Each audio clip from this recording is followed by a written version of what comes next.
I watched my daughter's lips turn. Blue as poison coursed through her veins. The HOA Karen next door thought she could eliminate my disabled child and get away with it, but she didn't know. I'm a senior doctor. She had no idea what was coming for her. Before you watch the full story, comment below from which country you're watching. And don't forget to subscribe for more incredible real stories. My name is Dr. Sarah Mitchell. For 23 years, I've worked as a senior physician in pediatric intensive care. I've held the hands of dying children. I've delivered news that shattered families. I've witnessed suffering that would break most people. But nothing, absolutely nothing, prepared me for what happened to my own child. My daughter. Emma is 8 years old. She has cerebral palsy, a condition that stole her ability to walk, to speak clearly, and to eat normally. But it never touched her spirit.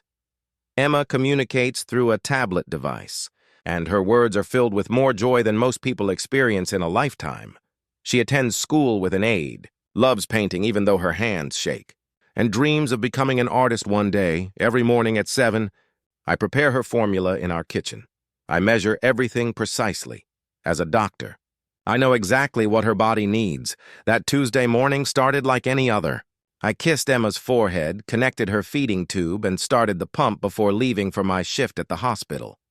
I was in the middle of examining a patient when my phone rang. It was Beth, Emma's caregiver. Her voice trembled. "Dr. Mitchell, something's wrong. Emma's vomiting." She's turning pale, her breathing.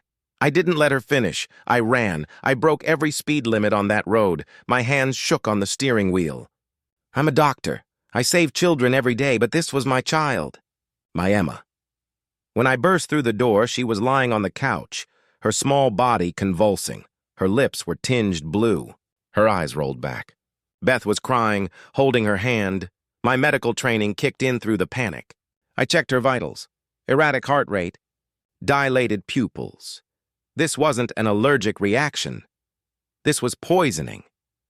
I called an ambulance, but knew we didn't have time. I scooped Emma into my arms and drove to the hospital myself.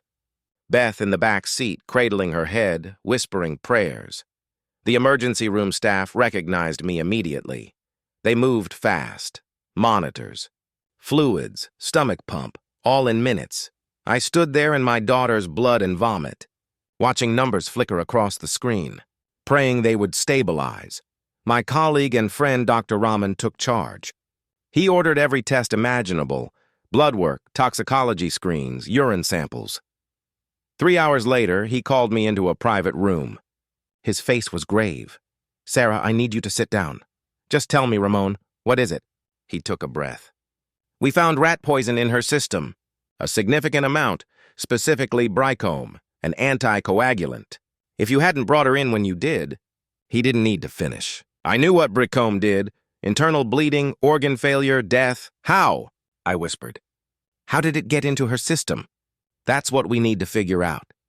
The police are on their way.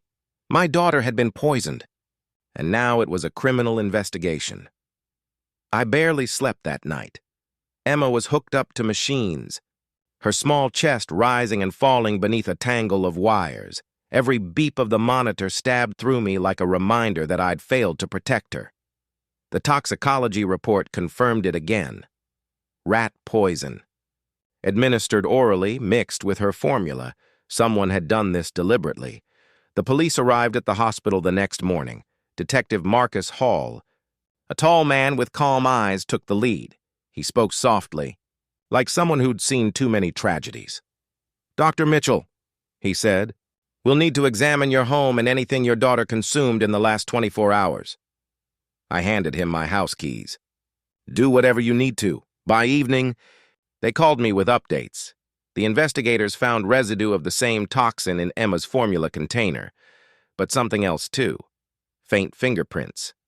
They weren't mine. They weren't Beth's. 2 days later, Detective Hall showed me the lab results. Froze when I saw the name. Patricia Thornton.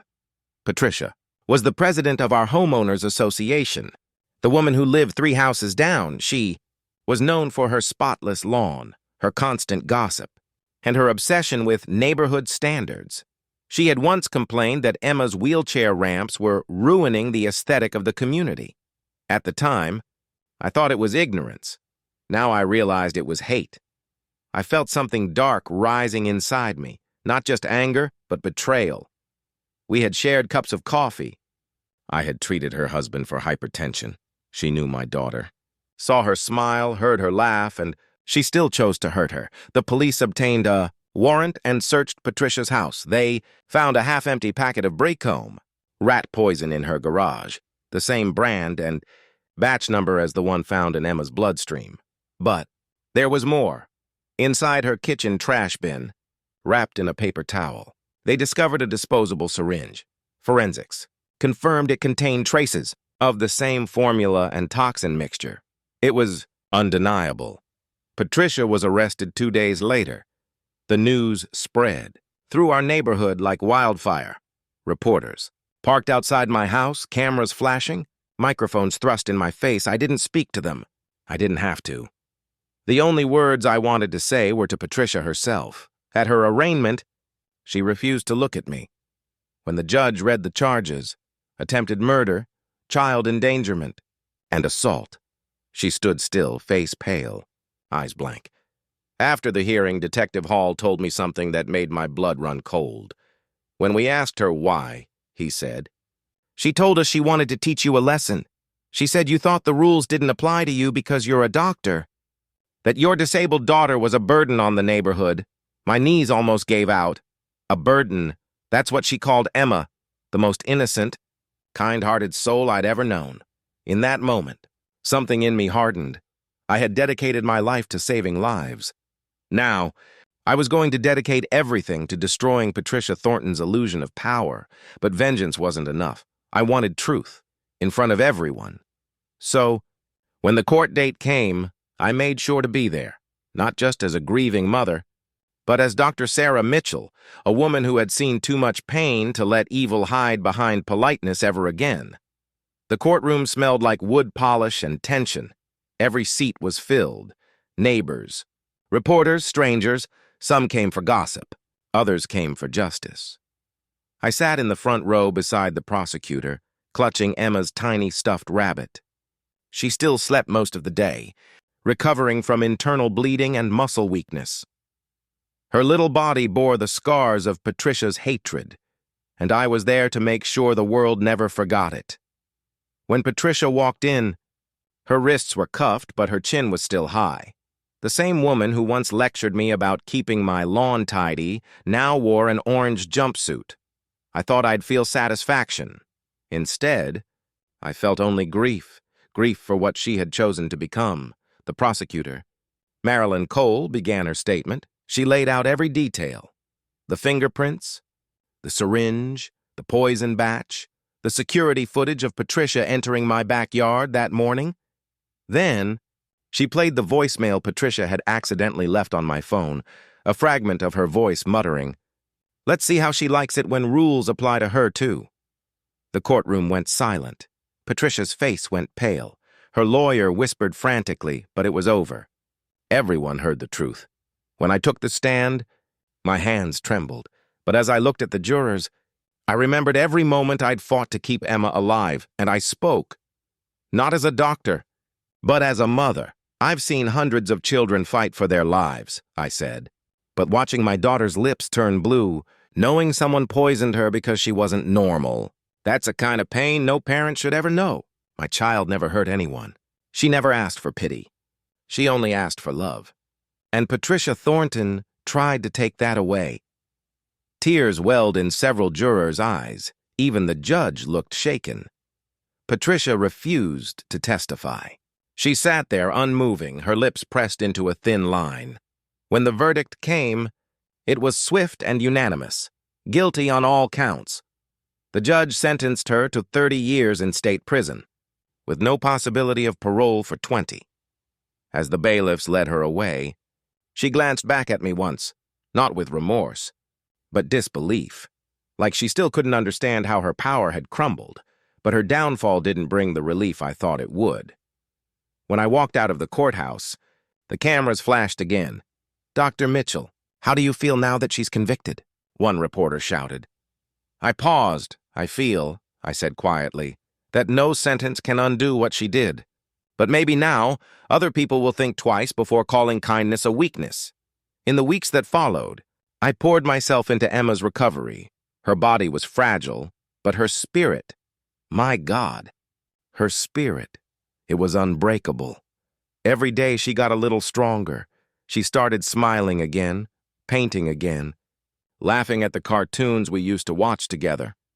Sometimes I'd find her staring at her reflection, fingers tracing the scars on her arms. One evening, she looked up at me and said through her speech device, "Mommy, we won." And I broke down right there beside her, holding her close, realizing she was right. We had won, not just in court, but against hatred itself. Still, I couldn't shake one thought. That question haunted me. What drives a person to hate so deeply that they'd hurt a child just to feel? Months passed. Autumn turned the neighborhood gold and quiet. The same streets that once whispered gossip now fell silent when I walked by. People looked at me differently, not with pity, but with respect, maybe even guilt. Emma was recovering beautifully. Her color had returned, her laughter once again echoing through the house like sunlight breaking through storm clouds. She still had bad days, fatigue, tremors, nightmares, but her courage never faded. Sometimes, I'd watch her sleep and think about how close I came to losing her. All because someone couldn't stand the sight of difference. One evening, I stood by the window, watching the wind move through the trees. Across the street, Patricia's house sat dark and empty, its perfect hedges overgrown, its shutters fading. It was strange how something once so polished could decay so quickly without cruelty holding it together. I thought about visiting her in prison, not to scream, not to demand an apology, but to understand, to look her in the eye and ask, "Why my child? Why any child?" But when the day came, and I walked into that cold visiting room, Patricia wouldn't meet my gaze. Her face had aged, lines etched deep, eyes dull. She looked smaller somehow, stripped of authority, of her false power. After a long silence, I spoke first. "Emma forgives you." Her eyes flickered for a moment, a crack in her armor. "She doesn't know me," Patricia said softly. "She doesn't need to," I replied. "Forgiveness isn't for you. It's for her, and so she can grow up without carrying your hate." I left her there, in that hollow space she built for herself. And for the first time since that awful day, I felt peace. Back home, I decided to turn the pain into purpose. I started a foundation in Emma's name, the Bright Steps Initiative, to support children with disabilities who face discrimination or neglect. Within months, letters poured in from parents across the country, thanking us for giving their children a voice. One mother wrote, "My son was mocked at school for walking differently. Your story gave me the courage to stand up for him." That night I read that letter aloud to Emma. She smiled, tilted her head, and tapped her speech device. "See, Mommy? We help now." Her words cut through me like light breaking through clouds. She was right again. We weren't victims anymore. We were healers, in a world that desperately needed healing. As I tucked her in, she grabbed my hand. "Love wins," she whispered through the soft mechanical voice of her device, and I realized that was the real ending. Not revenge, not punishment, but love, surviving where hate tried to destroy it. So when I see Patricia's old house now, empty and forgotten, I don't feel anger anymore. I feel gratitude. Because through her cruelty, I found my strength. Through her hatred, I learned the depth of my love for my daughter, and as for Emma, she's painting again. Her new piece hangs in our living room, a bright sun over a broken fence, with 3 words at the bottom written in her shaky handwriting, "We still shine."